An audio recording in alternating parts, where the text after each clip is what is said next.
Everybody, hello, hello. You can remain seated. You can remain seated. I'm going to interrupt all of your conversations. Ding, ding, ding, ding. Hello, everybody. It's so great to see you all. I come here on Tuesday and I can't believe how fantastic it is every week. I'm inspired by the intensity of the conversation and the excitement around all of these tables, as well as hopefully everybody online having your chats together in your Zoom rooms. So for those of you who have yet to meet me, my name is Alain Barker. I'm the current president of the Bloomington Rotary Club, and today is April 25th. I'm honored to be here. Earth Day was this past Saturday, wasn't it? It was such a beautiful day, such a beautiful day. We're so happy and that the weather has shifted in the way that it is, and what a great time of the year it is. But while we enjoy this wonderful weather, we have to remember the sometimes terrifying statistics about what's happening to our climate and our planet. Indiana, as an example, tops the list of states with the most dirty waterways. According to a new report that found that nearly 25,000 miles of Hoosier rivers and streams are too polluted for recreation and swimming, let alone drinking. Can you imagine? That's around 65% of the surface water in our beloved state. So there's good news. The good news is that our district grant committee recently decided that it would partner this coming year with the Friends of Lake Monroe. Yep, isn't that great? So we'll be sponsoring, and it's going to be a lot of fun. We'll be sponsoring, we'll be a sponsoring partner of Lake Monroe Day 2024 and other elements of the Friends of Lake Monroe outreach program. The goal is to increase local awareness and support for our protecting water quality in Lake Monroe and its watershed. And there are 5 components to our fund. We'll be a sponsor of their Lake Monroe Day. We'll get ourselves involved in shoreline cleanup. We'll go on a kayak tour. How many of us want to go on kayaks? I want to go on kayaks. And we'll be all involved in a youth education program. So thanks to Jeff McKim and Sarah Laughlin for leading this project. So thank you very much. Good. Okay, so a bittersweet moment. I'm going to invite Henk to join me here for his reflection. Henk Hejema.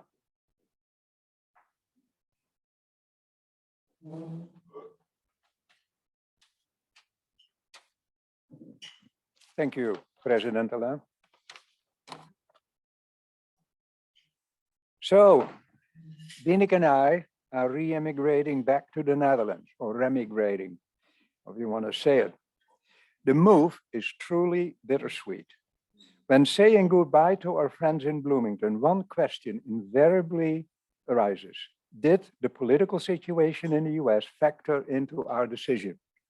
The short answer is no. Our move back home, or back to our home country, is positively motivated. We seek to be close to family and friends and reconnect with the culture we grew up in. A Chinese friend recited a saying from her country: falling leaves return to their roots. And that is true. Thus, we are not fleeing the US, and we are most certainly not fleeing our beloved Bloomington. That said, we are naturally concerned about the political and cultural future of this country, and with that, the future of the world at large. Both Dieneke and my parents own their own businesses. Hence, they were entrepreneurs. In the socialistic climate of the 1970s, entrepreneurs in the Netherlands were viewed with suspicion. They, so it was often believed, enriched themselves at the expense of their employees. This was not the prevailing view in the US. And when we arrived in Minneapolis-St. Paul in the late 70s, we experienced the political and cultural environment as a breath of fresh air. I was offered a temporary research position at the University of Minnesota and much appreciated the working environment.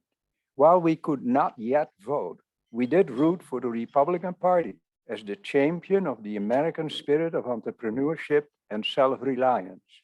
That was 1977. This is 2023. And the political climate has changed significantly, and with it, our political allegiance. We love the 7 years we spent in Minnesota, yes, even the winters. But we have come to love Bloomington even more since our arrival in 1984. I found a very good academic home at SPIA, now the Polish O'Neill School of Public and Environmental Affairs. Later, Bieneke started to teach Dutch at the Germanic Studies Department, where she became a senior lecturer. I retired in 2012 and joined Rotary, excuse me, in 2013, introduced by Tony Stonger. Bieneke retired in 2018, which allowed us to travel more frequently to the Netherlands to visit our daughter and her family, as well as siblings and friends. On Friday, we will leave Bloomington once more for a trip to Amsterdam, but this time we will not return, and instead we'll start living in the small town of Maassen, close to Utrecht, in the center of the country. We will be strategically located for family and friends in the Netherlands and have a basis for exploring those parts of Europe which we have not yet visited. I plan to participate in some future lunches of our club via Zoom until I find a new Rotary home in Maassen or Utrecht. So while saying goodbye today to my Rotary friends here, I'm certainly not saying goodbye to Rotary. Thank you, Alan. Okay.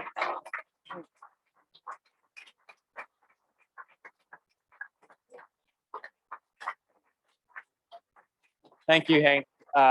You're a dear friend of us all. And as I said to you, you actually were a really instrumental member of this club who bonded me to the club in the international program that you led for those years. I really thank you so much for everything that you've done. And we have a card, Bon Voyage, it says, a beautiful card. And the card is actually handmade by Charlotte Griffin, who is an artist in town. Charlotte, right. She's the wife of the late Jim Griffin, who was a member of the Rotary Club. So there's a bit of a Rotary that travels with you as well. Fantastic. And for those of you who have yet to sign and leave your message with this card, please do so. Natalie will have it as well. So maybe I'll stand here with you with this card so that we can just remember your, okay, great. Thank you. Thanks very much. Thank you so much, Alan. And Great. thanks, everybody.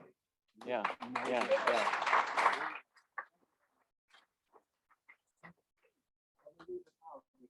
That would be great. Thank you. Yeah. Okie doke. Birthdays. We have some birthdays to celebrate. Mike Baker, April 23rd, that last Saturday. Connie Shikalis, likewise on the same day. Connie, happy birthday to both of you. And Ruth Boshkov. Is Ruth with us? She is with us. April 29th. Happy birthday to Ruth. Yes. It's so fabulous to have you in our club, Ruth, really. And she's my partner. We're going to be going out for lunch sometime soon. So that's it. And then also Teresa Clare, another celebration. She's been a member of our club for 1 year. So Teresa, congratulations. Dakir, would you like to come and introduce our guests?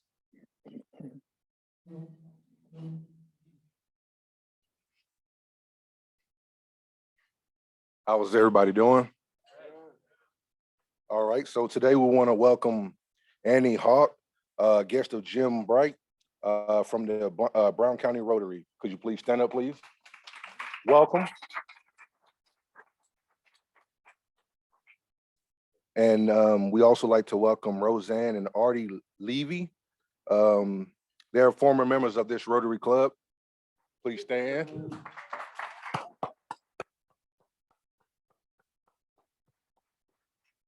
I'm not sure if there's any guests online.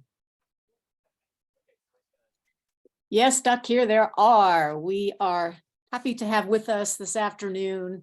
Can you hear me, by the way? Yeah, okay. The editor, food editor and writer of the On the Menu column in the Herald Times, Carol Kugler. And she is a guest of Jim Bright. We're very happy to have her with us. Thank you. Great to have you with us, Carol. Thank you. So just for those who are up on the podium here, let's not get too close because it distorts the speed. The speakers are playing up today. Artie and Roseanne, it's fantastic to have you with us again. Really special. And we look forward to bringing you back into the fold, into the club. Yeah, that's great. That's really fantastic. Sally, would you like to introduce our leadership this coming year. And that means that I only have 8 weeks to get out of the way. Indeed, I believe Alan has 9 more weeks. So today I am so happy to present the slate for the 2023-2024 Board of Directors of Bloomington Rotary Club. First, I want to thank my fellow members of the nominating committee, Aaron Davis and Ashley Wesley. The committee, as is called for in our bylaws, is made up of the 3 immediate past presidents of the club. Now, the nominating committee works year-round. If you have an interest in joining the board of directors sometime in the future, please let me know at any time. That'll make my job so much easier for next year. The committee coming in this coming year will then be Ashley, Alan, and myself. So, ta-da! The nominees are President Ron Barnes, President-elect Aaron Brewington, immediate past president Alan Barker, Secretary Dave Meyer, and Treasurer Teresa Clare. Finally, a new member of the Board of Directors elected to a 2-year term will be Amy Osajima. Also on the board and for the coming year, just for your information, are Kyla Cox-Deckard, Jim Shea, Jim Sims, Tracy Jovanovich as membership chair, Michael Shermis as program chair, and an at-large member to be appointed by Ron Barnes. Retiring from the board at the end of this year, end of June, will be Bryce Bowe and myself. So we'll be doing a voice vote today. May I have a motion from the floor to accept the slate? Jim Bright, got it. Lynn, would you like to second the motion? Do we have any nominations from the floor? Any discussion? If not, would everyone on Zoom please unmute yourselves and participate in the voice vote? All in favor of the proposed slate, please say aye. Aye. Aye. Aye. Echo, echo. Anyone opposed?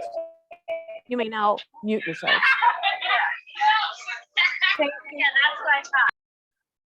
Thank you to all of you. Huge thanks to those of you who are stepping up for board service. It's really big. Thank you.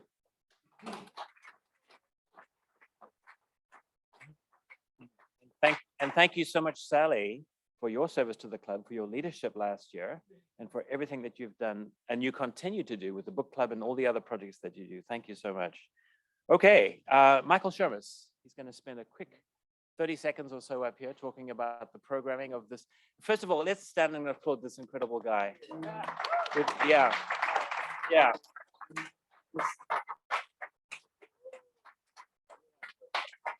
Thank you all. As your program committee chair, I'm going to request ideas for programs. So now is the time for you to send those ideas to me. And the program committee will meet in the next couple of weeks, and they will work out a slate for our next year of speakers. As you know, the quality of programs has just been phenomenally high lately. I keep getting comment week after week that people are really happy with them. We'll expect that to continue today, Jeff.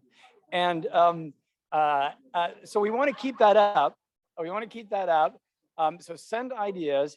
It would be great if you would just send a sentence like, oh, I want blank to speak, and this is what I think they might talk about that would really interest the club, so that we have some idea when we're trying to select them. So if you have contact information or anything like that, that's phenomenal. If you don't send me that thing, I'm probably going to ask you in an email. My email is there. Feel free to drop me a line anytime. And we really appreciate your suggestions, because it is an opportunity for us to hear from a wide range of different people in the community. So bring on the ideas and continue to make our weekly celebrations great. So thank you. Thank you, Michael. And I know how much work this guy puts into all the programming that we do. It's absolutely amazing. Week after week after week, making sure that it's all where it needs to be. Thank you, Michael. Okay, Mr. Rotary, would you like to come and tell us about the conference? Yeah. Thank you so much, President Alan. And yeah, stay away from Mike, okay? But speaking of good leaders with 9 weeks left, it's my pleasure to put it on the screen here, if I can figure out how to do it. Yeah, all right. District Governor Lance Eberly, who's with us here today. Lance.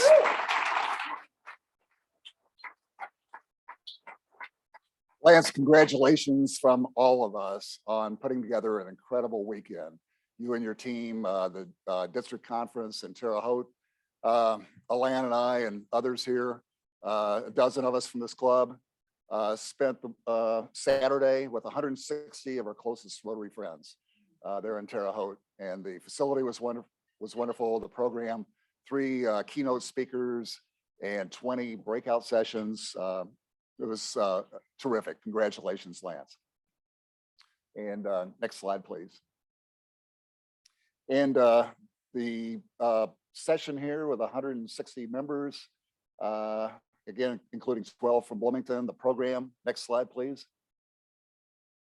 And some of the Rotarians in participating. Lance, they're checking on the service project with the Interact kids. And Joy Harder and Joy and Lauren Snyder spearheaded the youth summit with the help of some other Rotarians. And it was just an awesome experience. Next slide, please. And there's Lauren in action, Mr. Ryla himself, and good turnout for this was the first annual event. The kids were super enthused about it, and they're already talking about next week. So again, congratulations to Lauren and Joy and Alan and everybody who played a role in that. Next slide, please. Okay, and this shows what for many of us is our favorite part of the conference. It's the flag ceremony where they the kids bring in the international flags. And I oftentimes feel myself tear up when I see this, because these young people are our future, and we Rotary are playing a role in that future. Next slide, please. Okay, and one of our stellar presenters, David Meyer, who teamed up with Sally Gaskell. I'm sorry? Oh, Sarah Laughlin. Sorry, and who did a great job of telling the story with our Afghan refugees. Next slide, please. Okay, and also each year it's a tradition. We remember those Rotarians who departed in the past year. This year there were 17 since the last district conference, and this year 6 of those 17 were members of this club. Left to right, Harmon Baldwin, Dale Brinkman, Ron Jensen, Owen Johnson, Mark Kellums, and Ken Sparks. Next slide, please. And each year, yeah, each year we have what we call the House of Friendship, and inside the House of Friendship are baskets that are prepared for the clubs, by the clubs. And this is one of the baskets, and checking out the wares there, our president himself with past district governor Joe Hagedorn of New Albany. So I'm not sure if you were successful with your bid, but it raised $7,800 for the Rotary Foundation, those 24 baskets from the clubs. Next slide, please. Okay, and there's somebody you know on the right, Vivian Bridges, making her way through the House of Friendship there. And by comparison, last year we thought was good when it was in Bloomington. $55,005 were raised. Again, $7,800 this year. Next slide, please. And among the presenters, Kate Cruikshank, who did a reprise of her history, the importance of clubs keeping their historical records, and very, very well received. I recognize the 3 Rotarians there in the audience. Next slide, please. Okay, and our own Jim Sims took a leadership role in a DEI session, very popular. One of our keynoters also was Mr. DEI out of a club in Chicago. And I think had an impact on all of us. I did a little survey. I won't give you the results now, but DEI was a theme that was heralded as being one of the strongest messages to come out of this conference. And special thanks to Jim Sims. Next slide, please.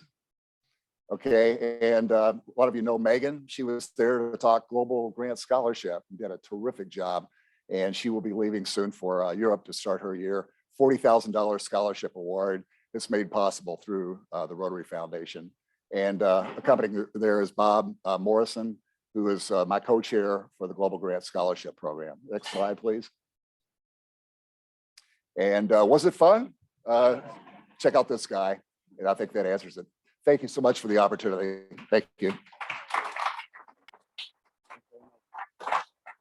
It really was a huge amount of fun, and thank you all, the members who were there, and thank you so much, Jim, for your leadership on that project as well. Okay, just a few quick updates before we move to the man of the moment here. Just to remind you that this Saturday is It Takes a Village project. I've sent you the information, so I don't need to go through it. Thank you so much, Marilyn Wood, for leading the project. Really fantastic. I have some news about the scholarship committee that has chosen the winners of the high school scholarships. Big deal. We're going to be celebrating with them on May 9th. The 4 names are Hazel Stringer. She is the sister of somebody who received a scholarship from us, I think it was last year or the year before. Grace McKay from Bloomington South, both of them. Clara Crane from Edgewood, so we have Edgewood involved here. And from Bloomington North, we have Kira Unger Levinson, who's somebody I've known since she was this size. So it's really wonderful that I know 2 of the individuals who are receiving the scholarship. So that's really good news. Okay, thank you so much, everybody who are involved in the meeting. I won't read your names because I always do, but I want to thank you so much, everybody who makes this meeting possible. And let's get on with our program. So Lynn Schwartzberg, would you like to come up to the podium?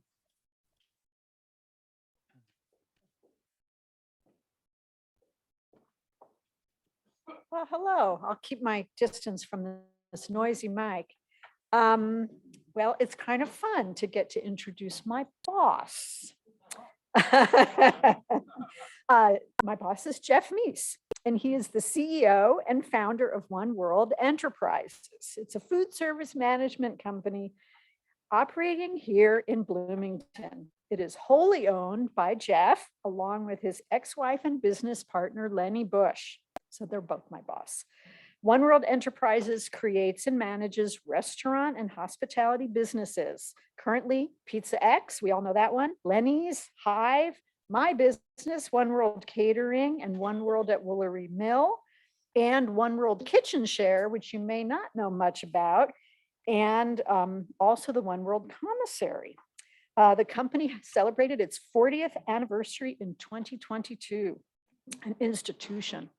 Jeff was born and raised in Northeastern Ohio, where his parents operated an independent grocery store. He moved to Bloomington to attend IU and left school after his sophomore year in 1982 to found Pizza X, which was called Pizza Express back then. Jeff was instrumental in creating Indiana brewery law reform in 1993, and the company opened the first craft brewery in Southern Indiana in 1994. One World Enterprises has twice been awarded the prestigious Indiana Governor's Award for Excellence in Recycling. Jeff has served on the boards of many organizations, but including the Brewers of Indiana Guild, the Hoosier Cannabis Relegalization Coalition, the Kinsey Institute, the Bloomington Sustainability Commission. He was a founding board member of the Bloomington Area Restaurant Association. And in his spare time, Jeff enjoys gardening, cooking, bicycle touring, and working as an advocate for drug law reform and psychedelic science. Please welcome my boss, Jeff Mease.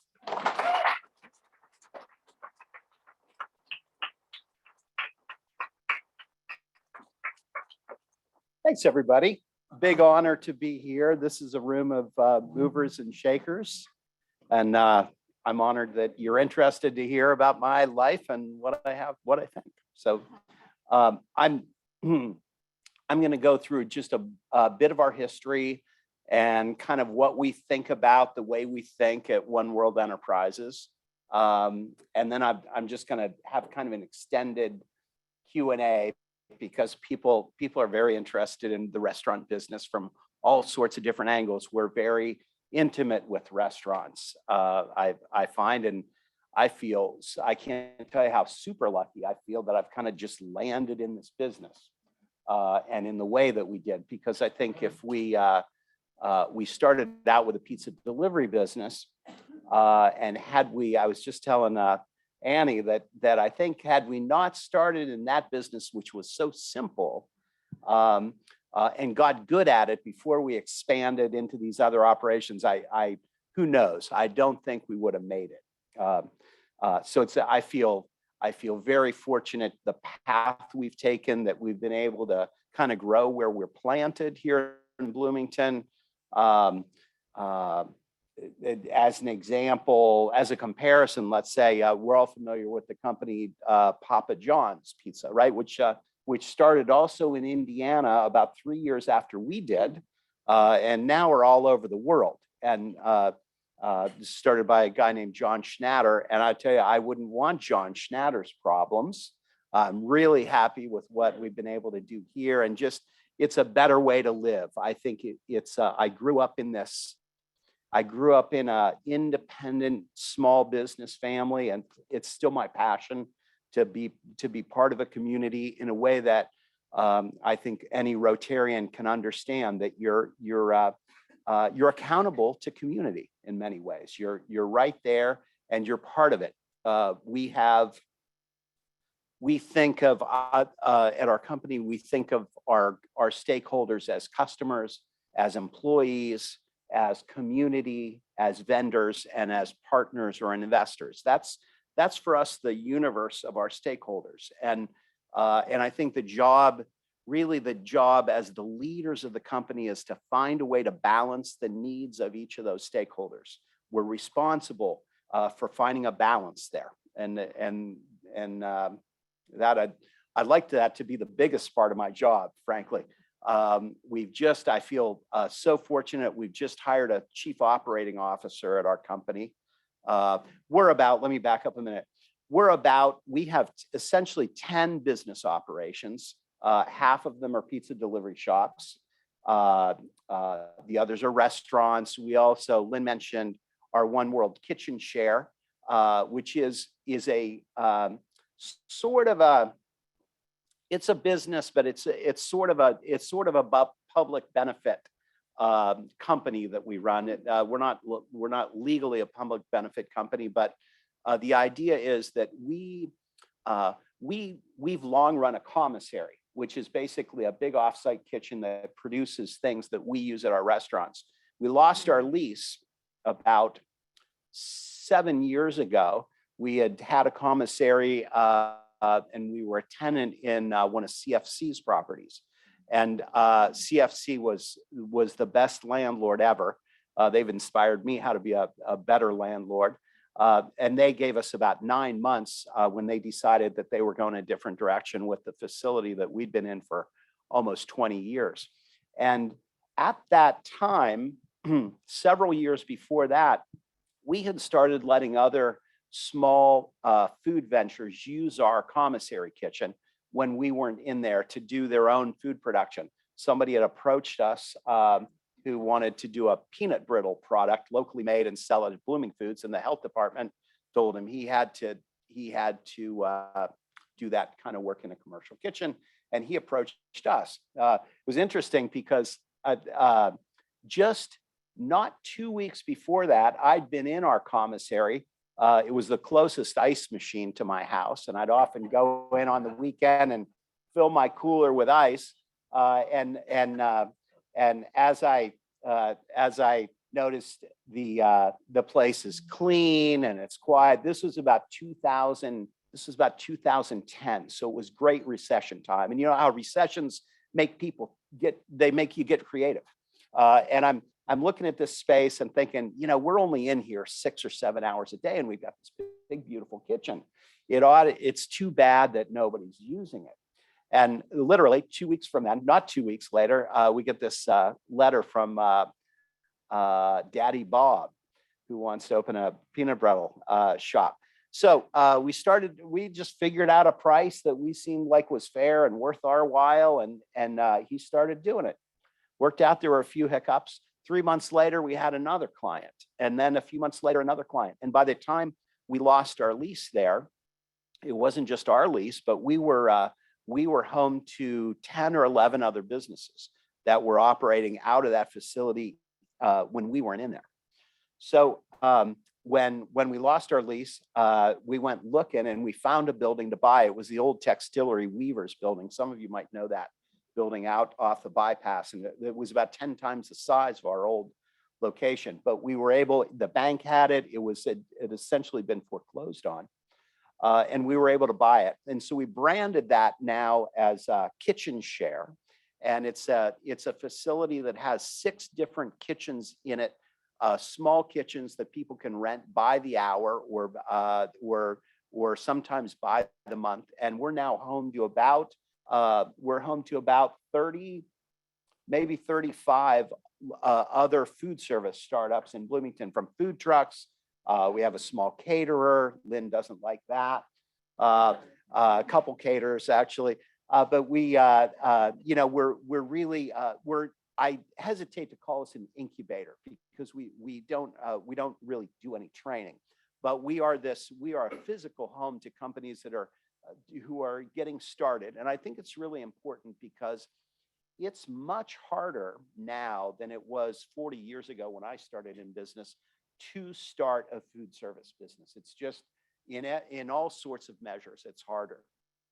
And if we don't have things start, I think we all know this, if things can't start, they don't have any chance of being successful. And so Lenny and I really believe that I mean, it's a business for us, for sure, but we've done it, we do it smartly, we run it well, and we started it smartly. And I'm familiar with, there's several hundred of these operations around the country, and literally we are half the price of any of them, and most of them are nonprofits.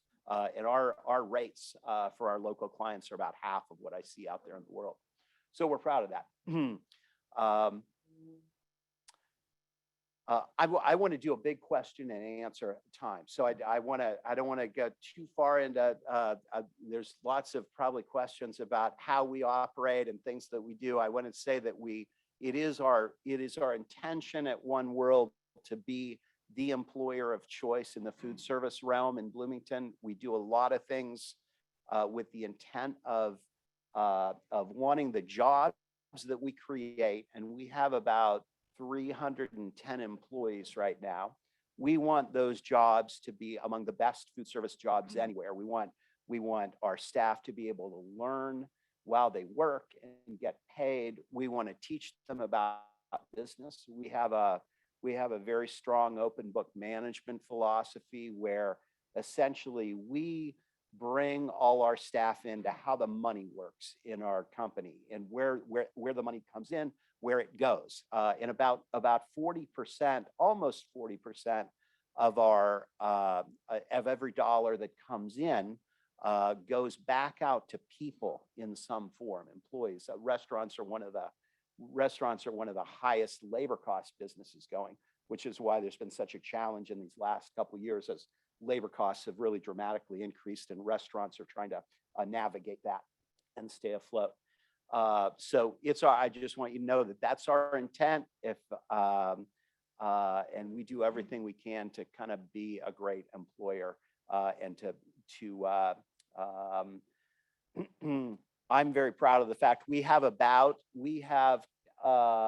10 or 11 general managers in our company, some of which Lynn's been on the job for 11 years. We've got one of our managers at our pizza shops who's been 30 years, more than 30 years, Eric. We've got a lot of long-term people, and these are guys. This is not. We operate on a 40-hour work week. We've had health insurance in our company well before Obamacare started, and all our managers share in their part of the company's profits, and we've managed to push that profit sharing down all the way to all our staff now, where we have a profit share system that operates every 6 months. So it's important to me. I'm kind of a reluctant capitalist in a way. I'm a capitalist, and yet I see some of where the problems with capitalism lay. But a great thing about capitalism is that it allows people to benefit from reducing waste. And I think if there's In my mind, if there's an enemy for the world, an enemy for humanity, it is waste of all kinds, wasted effort among them. So that's kind of the way we think at One World. And we've been around 40 years. I hope we can be around another 40 years, or we're building this company to live beyond Lenny and my lifetime, hopefully. And we're about community. So if anybody has any questions, oh my, okay. Len, you don't count. You can, okay, now you can. Yes, how do we do it? You help me. So we have to have the mic so that people on Oh, Zoom can see okay. it. And we have a camera. So Okay, tell you what, Tracy's how gonna about start. Michael chooses the Yeah. question. Hi, Tracy. I How are you? feel so blessed being chosen. Thank Thanks you, for your Michael. question.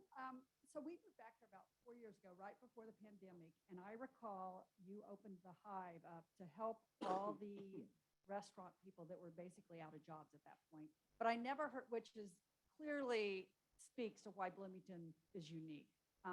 But I never heard any follow-up as to how that went and et cetera. So I'd love to know that. And the second thing, what's the status on the cheese? I thought you were making new cheese. Oh, cheese buffalo, yeah. Excuse me.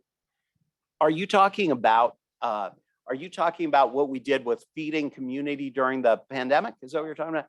Yeah, that was not Hive, actually. Hive was a restaurant that we had started, and you may be confused because we had started One World Catering at Woolery Mill it opened the same week, which was, you never want to do that, but that's the way it happened. No, what happened, the pandemic, what we did, it was really One World Catering. We had, when everything was getting shut down with the pandemic, there was a lot of food in the system. You know, the restaurants just shut down for boom, you know, with a couple days notice. And so there was all this food. We started, we decided we were going to open and keep feeding our staff a family meal, basically. And we had down at One World Catering, and that quickly morphed into a plan where we were able to let people order food. All of a sudden now people didn't want to be in the same, you couldn't be inside spaces. So we did a carry out project where people ordered any hospitality people in really service people in the community who wanted to get food from us. We had food, was it 5 days a week? Yeah, 5 days a week, all volunteer driven from our staff down there, and almost all donated food. So it was just one of those things that, you know, you just roll with it. There was a lot of food, and we all felt great about doing it. And we did it for about 11 weeks. Oh yeah, I think we maxed out, like we were doing 500 meals a day, maybe at the highest point. It was a lot. But it was a kind of a loaves and fishes story, you know, that people brought us food. Our suppliers donated us food. They would just have food that was going to go away. So yeah, thanks for the question. I actually was going to ask about the pandemic as well. And yeah, so many companies did go under during that time, and yet you appear to have been able to not only survive, but thrive. And I think you answered part of my question just then, but anything to add? Yeah, I think there were probably a lot of companies, a lot of older food service operations. I saw that maybe they were tired. You know, the founders were tired, and just like it was a good time to exit. You know, and that's that's what I saw. Ask somebody online if anybody online has a question. Does anybody online have a question? I think you've succeeded. The people that I know who work there are all happy. I hear people really want to work there. And I knew your father, and Lenny, I know your father died, but he was a man of great integrity and also gave a great deal to the community. So thank you for that. Yeah. But where's Lenny? What about Lenny? Where is she? Where is Lenny? Yeah. Lenny, I hope, was getting payroll done. She's back at the office. Yeah, Lenny and I work right next door to each other. We still work full time, and that's probably going to keep going for a while. Hi, I just want to introduce you to your newest employee. I think probably your newest employee, Amina Mohammadi, who's over here. Stand up, Amina. Well, hello. Amina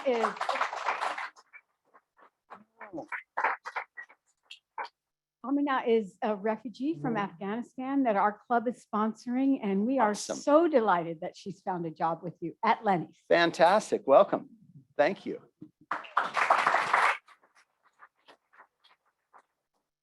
At Lenny's, you say? At Lenny's. Great. Oh, you're going to love it. All right. Thank you. Yeah, I don't have a question. I just want to make a comment. I want to say that Pizza X is good pizza. And it was the first pizza we could get delivered to our house. Ah, So as a consequence, whenever we need pizza, we call Pizza X. okay. Thank you. We like to hear that. Pizza X is, we're going to open our 7th store. We're going to open a shop downtown in soon this summer. And that'll give us 7. And our largest chain competitor only has 4 in that same area. So it's pretty unusual that you find a local company in quick service food that outcompetes a national chain. It's just very unusual. And that's just really a testament to the community and the support we get. So yeah, we're deeply grateful for that. Thank you, Jeff, for being with us today. And thank you for all you do. I think food and community just naturally go together, and you all have done a wonderful job in making that a part of our community. I personally enjoy eating at all of your establishments and enjoy supporting all of your establishments by eating there. But are there other ways that our community can support local restaurants in ways other than just having a meal? Oh, yeah. Well, I'll tell you what, the best way a community can support its smaller independent operations is working to offer private criticism, constructive criticism. We all us people running businesses are in a boat. We need to hear what's true and not reading a complaint on Facebook, obviously, but actually somebody. It's true too. It's such a skill to be able to offer criticism. I can still get a lot better at it myself, but that's so valuable when I'm so honored often when I hear somebody who's like gives me a criticism that I can hear. And I think, man, I want to be more like that. That's one way. Also offering reviews on Yelp or TripAdvisor or Google reviews, putting reviews up, because those help visitors. Bloomington is certainly a town where we have a lot of visitors, helps visitors find the smaller places, for sure. That's a big help. Hey there. Thanks. As a former, I used to work on East 10th Street, and I actually frequented Lenny's on East 10th Street quite often. I still was a patron of the Lenny's downtown, but I just was curious how that had gone and what kind of feedback you got from the community for that move. Got it. Yeah, we moved Lenny's 4 years ago now to Kirkwood. It's a mixed bag. It's a different situation. We used to think the parking was bad at Crosstown. Now we realize what the real parking challenge is. Our summers have been great, where it used to be our summers and on 10th Street were terrible.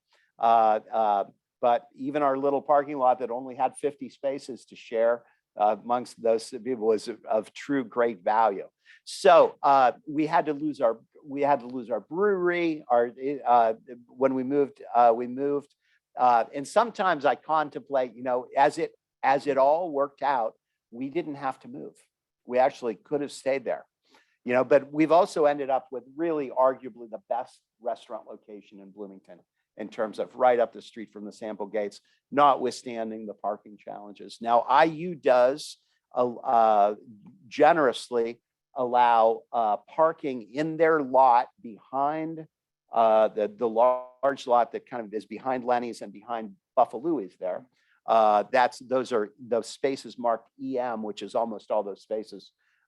People can park there during the after 5 and on weekends. So that's a big help.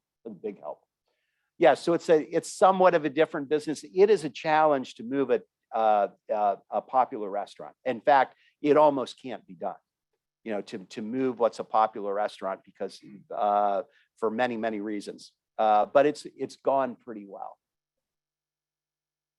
Yes. Any questions Yeah. online still? Go ahead, you decide. We were, yeah, we did sell the brewing company last year.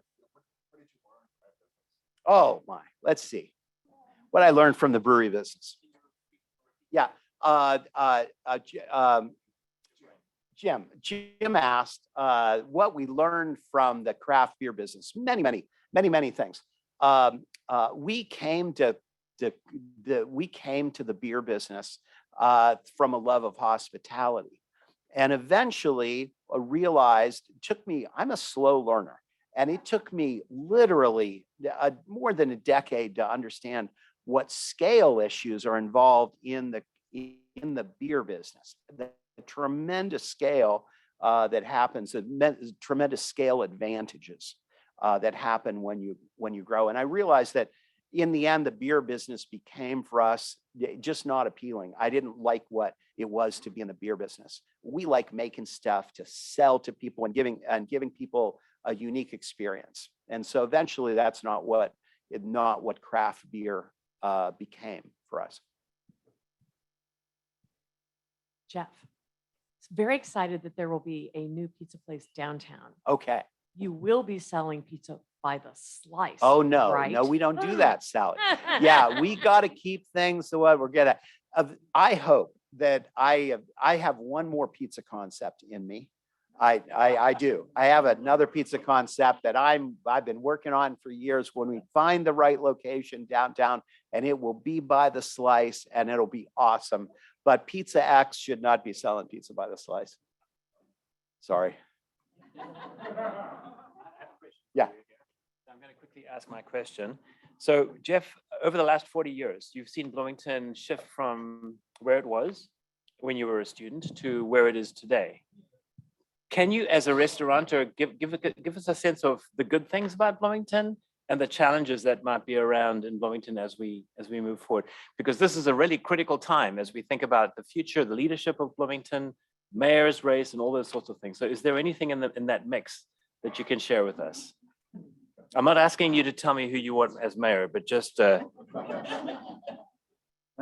it's always a critical time. It's sort of, we're and we're all aging along with each other, and there's new life coming. And it's nice that I don't even notice the change so much. People that they say never read the comments, but you sometimes got to read the comments, and you notice the people who they're just never happy about change. And we have to embrace change. I mean, we have to, and we have to be part of the good change, I think. So what that means is for each of us to decide, I think. But I think a lot of times we have to step out of our comfort zone and see what's true for us. I generally feel, being in the food business and traveling, I've done a lot of world traveling. We have too many roadblocks that get in the way, I think, of people being able to, to transact, I think. The food service business and many businesses, but particularly in food, I think, or at a farmer's market is a great example, that where the transaction, that joy of trading something for something that somebody's spent their time growing and has been careful about and cared enough to not put poison on it. That transaction is holy, even, it means something. And the more we make those transactions harder, and that tends to be through central planning, and it's why we did Kitchen Share. It's hard. It's much harder to formulate businesses now and to make those transactions.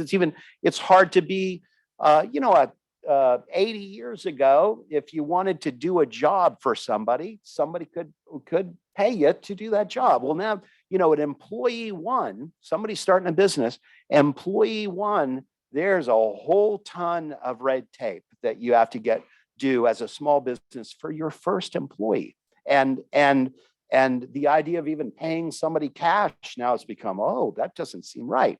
Even for a single employee.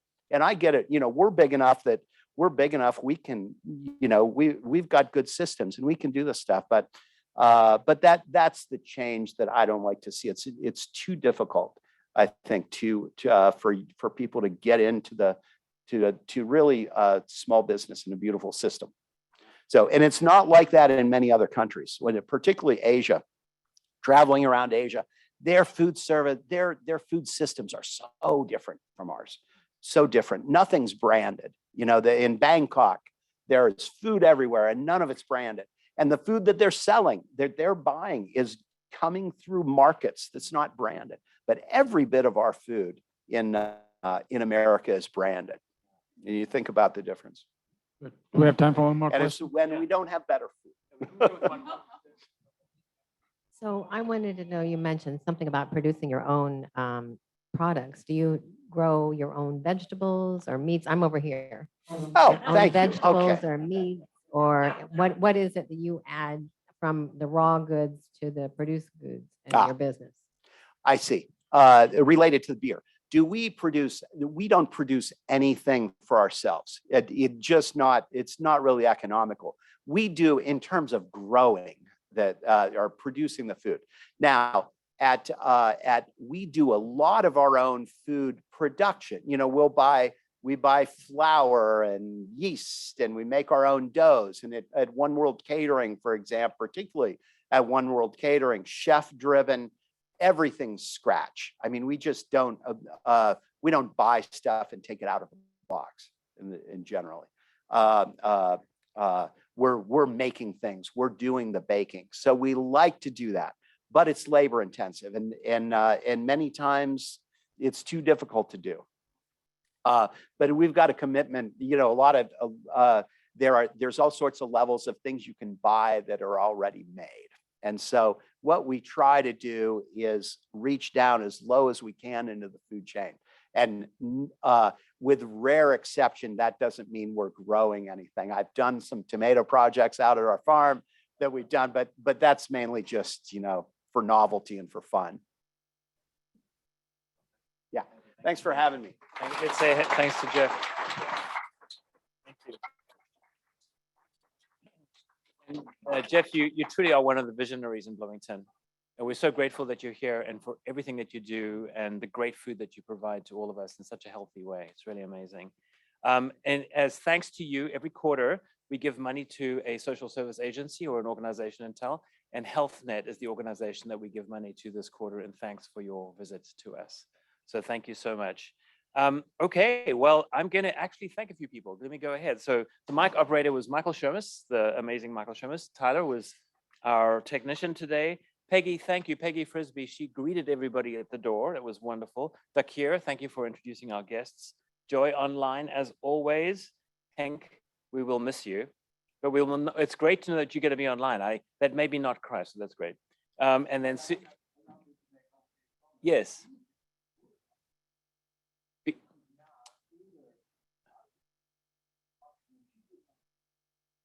I see. Right. So Bineke is at home right now, I think, auctioning off and selling a lot of goods, including the printer, apparently, that Hank used for the final piece of paper that he read from today at the meeting. So Annie Hawk is with us. I just want to mention that Annie Hawk represents this incredible Chamber Festival in Brown County. Information's on your tables there, so make sure that you get to know about it. It's something that's coming up in August 13th. Okay. So next week we will meet here again, and we will welcome Katie Chadden, Associate Director of Campus Art at IU. She's going to be joined by our Hank Walter will be here with her to talk about the amazing artworks in IMU, including all these beautiful pictures from people of IU that you can have a look at here in the room. Note that we'll have hyper happy dollars because of our scholarship project. So that will be next week. So bring your wallets, bring your checkbooks, bring a number of different things. This is going to be very exciting. We want to make sure that the students that we support every year are fully endowed with the gifts that we provide to them. Okay, I think that's it for now. So let's stand and celebrate with the four-way test. So of the things we think, say, or do, first, is it the truth? Second, is it fair to all concerned? Third, will it build goodwill and better friendships? Fourth, will it be beneficial to all? And fifth, thank you. Thank you, everybody. See you next week. Yeah, thanks.